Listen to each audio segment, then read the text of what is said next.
Hello viewers, আসসালামু আলাইকুম। Welcome to my channel. আজ আমি আপনাদেরকে করে দেখাবো খিচুড়ি বোনার রেসিপি। চলে আসছে বর্ষার মৌসুম। বর্ষার মৌসুমে খিচুড়ি খেতে ভীষণ ভালো লাগে। বন্ধুরা, আপনাদের কাছে অনুরোধ রইল ভিডিওটি না টেনে সম্পূর্ণ ভিডিওটি মনোযোগ দিয়ে দেখার। চলুন বন্ধুরা, শুরু করি ভিডিওটি। এখানে নিয়ে নিয়েছি 1 কাপ মুগ ডাল। মুগ ডালটা আমি আগে থেকে ভেজে রেখেছি। এবারে পানি দিয়ে ভিজিয়ে রাখবো মুগ ডালটা আধা ঘন্টার জন্যে। এবারে আমি এখানে নিয়ে নিয়েছি 1 কেজি পরিমাণ আতপ চাল। আতপ চালের খিচুড়ি খেতে কিন্তু ভীষণ ভালো লাগে। আপনাদের কাছে যদি আতপ চাল না থাকে তাহলে সেদ্ধ চাল দিয়েও করতে পারেন অথবা পোলাও চাল দিয়েও করতে পারেন। এবারে নিয়ে নিলাম 1 কাপ পরিমাণ মসুর ডাল।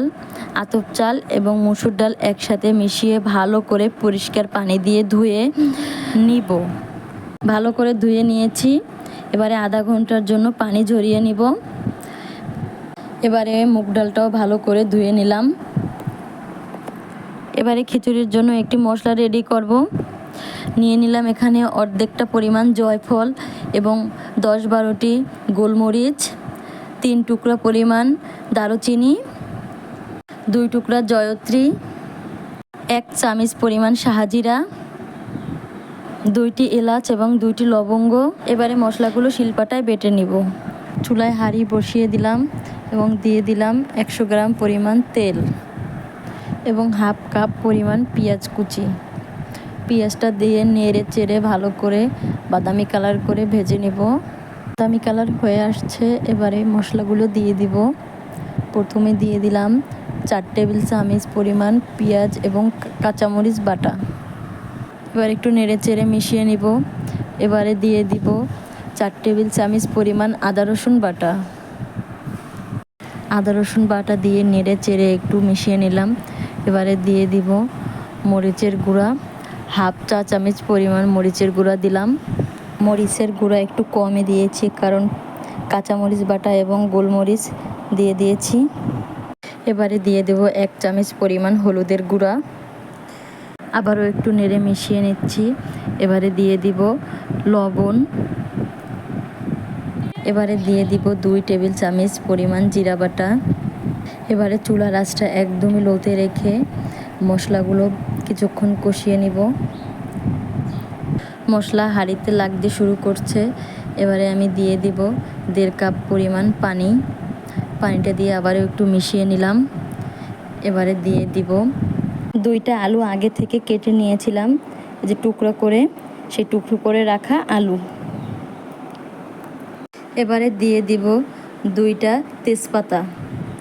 এবার ভালো করে কষিয়ে নিব। এবারে দিয়ে দিব আগের থেকে ধুয়ে রাখা মুগ ডাল।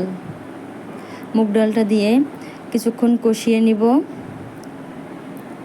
হাঁড়িতে লাগতে শুরু করছে। এবারে দিয়ে দিব আগের থেকে ধুয়ে রাখা চাল ডাল। এবারে ভালো করে মিশিয়ে নিব এবং হাফ কাপ পরিমাণ পানি দিয়ে কষিয়ে নিব। এবারে হাঁড়িতে লাগতে শুরু করছে। এবারে দিয়ে দিব পানি। পানিটা আগের থেকে গরম করে নিয়েছি। আমি এখানে 2 লিটার পরিমাণ পানি দিয়েছি। পানিটা আপনারা কম বেশি করে দিয়ে নেবেন। এবারে দিয়ে দিব আগের থেকে বেটে রাখা বিরিয়ানির মশলা। মশলাটা দিয়ে ভালো করে মিশিয়ে নিব। মিশানো শেষ। এবারে দিয়ে দিব 1 চামচ পরিমাণ গরম মশলার গুঁড়া। এবারে ঢাকা দিয়ে ঢেকে রাখবো 15 মিনিটের মতো। 15 মিনিট পর চলে আসলাম। এবারে 4টি কাঁচামরিচ দিয়ে দিলাম। কাঁচামরিচ দিয়ে আবারও একটু নেড়ে মিশিয়ে নিলাম। আপনারা চাইলে এখন পানি এবং লবণ চেক করে নেবেন, প্রয়োজন হলে দিয়ে দিবেন। এবারে ঢাকা দিয়ে ঢেকে 20 মিনিটের মতো কুক করে নিব। 20 মিনিট পরে নেড়ে চেড়ে ভালো করে মিশিয়ে নিব। আমার খিচুড়িটি কিন্তু একদমই পারফেক্ট হয়েছে। বন্ধুরা, আমার রেসিপিটি যদি আপনাদের কাছে ভালো লাগে অবশ্যই আপনারা একবার ট্রাই করবেন এবং আমার চ্যানেলটি সাবস্ক্রাইব করবেন। আপনাদেরকে ধন্যবাদ জানাই এতক্ষণ মনোযোগ দিয়ে আমার রেসিপিটি দেখার জন্যে। আপনারাও অবশ্যই কিন্তু একবার ট্রাই করবেন। এবং অবশ্যই আপনারা আপনাদের মূল্যবান মতামত কমেন্ট বক্সে জানাবেন। এবারে চুলাটা বন্ধ করে ঢাকা দিয়ে ঢেকে দমে রেখে দিব 20 মিনিটের মতো। চলে আসলাম 20 মিনিট পরে। আমি আগে থেকে পেঁয়াজ বেরেস্তা করে রেখেছিলাম, পেঁয়াজ বেরেস্তাটা খিচুড়ির উপরে ছড়িয়ে দিলাম। এবারে আপনাদেরকে পরিবেশন করে দেখাবো। দেখুন বন্ধুরা, আমার খিচুড়িটি একদমই পারফেক্টভাবে তৈরি হয়েছে।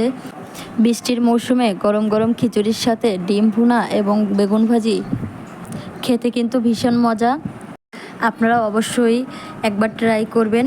সবাই ভালো থাকবেন, সুস্থ থাকবেন। আল্লাহ হাফেজ।